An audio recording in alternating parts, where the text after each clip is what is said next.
भगवान शंकर का अपने असली रूप में प्रकट होना।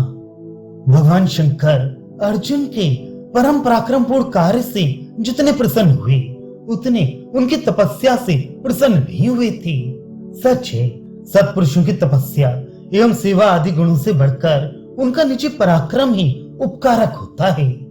तदनंतर हिम के समान उज्जवल भस्म से विभूषित मस्तक पर चंद्रमा से सुशोभित अति मनोहर अपने असली स्वरूप को धारण करने वाले शिव जी को देखकर अर्जुन ने उन्हें प्रणाम किया।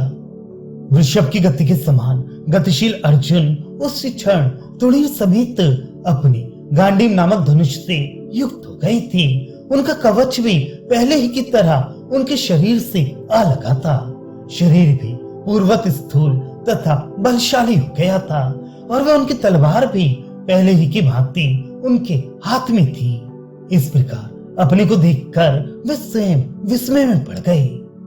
बादल धीरे धीरे बूंदे बरसाकर धरती सींचने लगे। आकाश से रंग बिरंगे पारिजात के पुष्प गिरने लगे। बिना बजाए हुए ही धुंदुभी की मनोहर ध्वनि संपूर्ण निर्मल आकाश में अत्यंत व्याप्त होने लगी। ये मंगल सूचनाएं अर्जुन के लोकोपकारी कार्य की पूर्ति के लिए थी। इंद्र के पीछे पीछे आने वाले तीनों लोकों के रक्षक लोकपालों आदि के चमकते हुए रत्नों से सुशोभित विमानों से व्याप्त आकाश मंडल उस समय इस प्रकार से सुशोभित हो रहा था मानो उसमें ताराएं उगी हुई हों।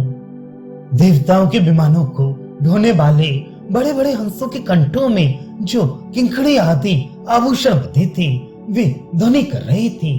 उस समय आकाश में दौड़ते हुए वे हंस प्रयत्न पूर्वक फैलाए गए अपने अगले पंखों से ऐसे सुशोभित हो रहे थे मानो वे आकाश का आलिंगन कर रहे हो।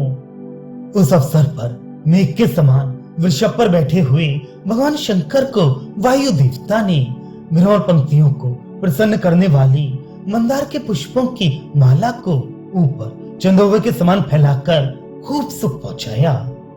अर्जुन की ये सफलता देखकर प्रमथ गणों को सघन रोमांच हो गया और वे उच्च स्वर में अर्जुन को बधाई देने लगे। तब इस प्रकार अपनी कठोर तपस्या के परिणाम स्वरूप साक्षात भगवान शंकर के दर्शन से संतुष्ट होकर अर्जुन शंकर जी की स्तुति करने लगे।